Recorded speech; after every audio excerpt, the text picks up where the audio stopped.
एक औरत कहती है मेरे शौहर ने आना था, बड़े अरसे बाद बाहर से वो आ रहा था, तो जब वो आ रहा था हमने इरादा किया कि उसके आने को सेलिब्रेट करेंगे। हमने मार्क की बुक करवा ली और भी जो चीज़ें होती हैं सेलिब्रेशन की बुक करवा ली, लेकिन उसने कह दिया कुछ दिन पहले कि मैं नहीं आ सकता, मेरी फ़्लाइट मिस हो गई है या कोई मसला बना, मैं नहीं आ सकता।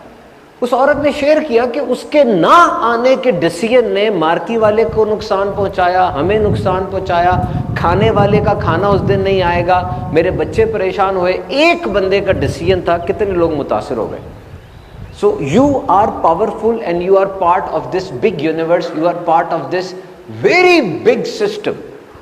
तो आपकी इन्वेस्टमेंट्स हैं, एक इन्वेस्टमेंट आपकी आपके कारोबार में, एक इन्वेस्टमेंट आपकी सोशल मीडिया में है, एक इन्वेस्टमेंट आपकी being a citizen of Pakistan है, एक इन्वेस्टमेंट ये है कि आप पढ़ रहे हैं कहीं पे, जॉब है आपकी, आप यूवीटी के, एजुकेशन यूनिवर्सिटी के, पंजाब यूनिवर्सिटी के स्टूडेंट है। All these are investments.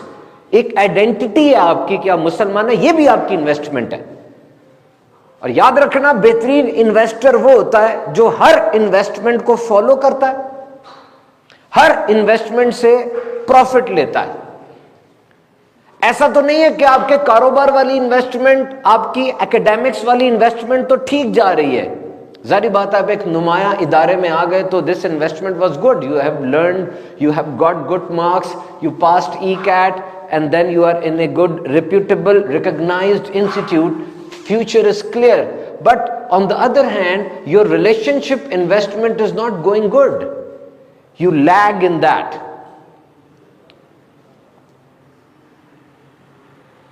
तो सारी इन्वेस्टमेंट्स में से वो वाली चुननी है, वो वाली उठानी है जो कि सारे सेट ऑफ इन्वेस्टमेंट में सबसे ज्यादा इंपॉर्टेंट है। ये कौन सी है? नंबर 1, जो लॉन्ग टर्म है, जिसका फायदा देर तक आपको होगा। ये कौन सी है जिसका प्रॉफिट सबसे ज्यादा है? ये कौन सी है जो एक ठीक हो गई तो बाकी सब पे उसका पॉजिटिव इंपैक्ट आएगा? और वो है आपकी आइडेंटिटी कि आप मुसलमान हैं। Why? Because this is very clear कि अगर बंदा अच्छा मुसलमान बन जाए तो वो अच्छा शौहर बन जाता है, अच्छा तालिबुल इल्म बन जाता है, अच्छा ताजिर बन जाता है, अच्छा पाकिस्तानी बन जाता है, अच्छा शौहर बन जाता है, एवरीथिंग अच्छा हो जाता है, क्योंकि अच्छे नबी का अच्छा दीन है, इसकी अच्छी तालीमात है। So my dear brothers, we will proceed with questions, लेकिन उससे पहले मैं कुछ चीजें आपसे शेयर करता हूं। याद रखिएगा, खूबसूरत चीज़ें तवज्जो की भीख नहीं मांगती। जो लोग वाकई काबिल होते हैं वो तवज्जो के भिखारी नहीं होते, वो किसी से तवज्जो मांगते नहीं हैं। आप इस काबिल हो जाएं कि आपको अपना तारुफ किसी के साथ नथी करने की ज़रूरत ना पड़े। जब मुझे कॉल आती है ना तो अक्सर लोग मुझे तारुफ लंबा करके देते हैं, फलां ने हमें कहा था, मैं फलां का ये हूँ, मैं फलां का वो हूँ। गलत बात नहीं है, रिलेशनशिप्स के साथ ही दुनिया चलती है। It doesn't matter much, it's okay, but try to be such a strong man कि आपको तवज्जो की भीख ना मांगनी पड़े। और जब आप किसी खूबसूरत चीज़ को या खूबसूरत इंसान को देखें, कोशिश करें कैमरा साइड पर रख दें, मोबाइल फ़ोन भी साइड पर रख दें और उस लम्हे को जिएं। Live in that moment. This is rare, but this is important. Try to enjoy the beauty of that thing or that person. कभी करके देखें, ये आपको बड़ा मजा आएगा, बड़ी खुशी होगी, अंदर से इत्मीनान मिलेगा, और यही लाइफ के एसेट्स आपको बन जाएंगे और आपको इसका बहुत ज़्यादा लुत्फ आएगा। मैं आपको एक मिसाल देता हूँ लाइफ के बारे में। अफ्रीका की एक दादी थी,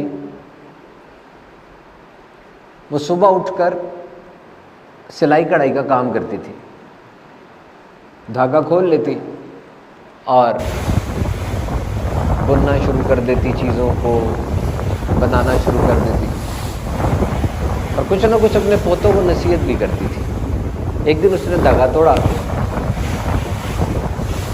और कहा, बेटा ये देखो, ये ज़िंदगी है, दिस इज़ लाइफ, ये ज़िंदगी की एंट्री है, ये ज़िंदगी का एग्ज़िट है। ये एंट्री है, ये एग्जिट है, ये तुम पैदा हो, ये तुम मर रहे हो।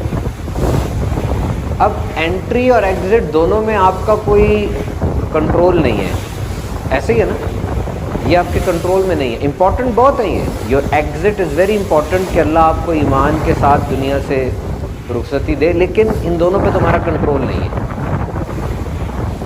कंट्रोल किस चीज़ पर है? कंट्रोल इस पर है, दिस पार्ट ऑफ लाइफ पर। ये कौन सा पार्ट ऑफ लाइफ है आपका? जिसमें आपने अपनी माँ के कदम दबाए, पाँव दबाए और अपनी माँ को बीमारी की हालत में संभाला, उसका ख्याल रखा। ये पार्ट ऑफ लाइफ है। और ये दूसरा पार्ट ऑफ लाइफ है। ये कौन सा पार्ट ऑफ लाइफ है? जिसमें आपने अपने बच्चे को पहली बार वॉक करते देखा, चलते देखा और आपको बड़ी खुशी हुई। और ये आपकी ज़िंदगी का एक और पार्ट ऑफ लाइफ है। ये वो पार्ट ऑफ लाइफ है जिसमें आप अपने पार्टनर के साथ अकेले में चाय पी रहे थे और मुस्कुरा रहे थे। और एक और पार्ट ऑफ लाइफ है जिसमें आपकी यूईटी की, पंजाब यूनिवर्सिटी की डिग्री ख़त्म हुई थी और उस डिग्री के बाद आप सोच रहे थे कि I will now be a professional. और ये एक और पार्ट ऑफ लाइफ है जिस पार्ट ऑफ लाइफ में आपने रात के अंधेरे में रो रो कर अपने गुनाहों से माफ़ी मांगी, तौबा की। अब इन सबको जोड़ लें आपस में। जब सबको जोड़ लेंगे ना, तो वो जो धागा बनेगा मुख्तलिफ गिरोहों वाला, वो आपकी लाइफ है। Try to live that life. वो दादी कोई बहुत मशहूर, कोई सोशल मीडिया की फिगर नहीं थी, लेकिन वो अपने बच्चों को ये समझाती थी कि जब भी कोई तुमसे चाय मांगे ना, बेहतरीन पत्ती और आला मेयार का दूध डाल के जबरदस्त तरीके से पकाना। सारी दुनिया के मसले आप हल नहीं कर सकते, ना आप कर सकते, ना आप करेंगे, ना आपसे हल मांगा गया है। बस जिस बंदे के साथ आप वाबस्ता है और दुनिया के जिस कोने में आप हैं, उस जगह को साफ कर दें, उस जगह को बेहतरीन बना दें। This is your duty in this world. दुनिया खुद ब खुद साफ हो जाएगी। Try to live a life like that.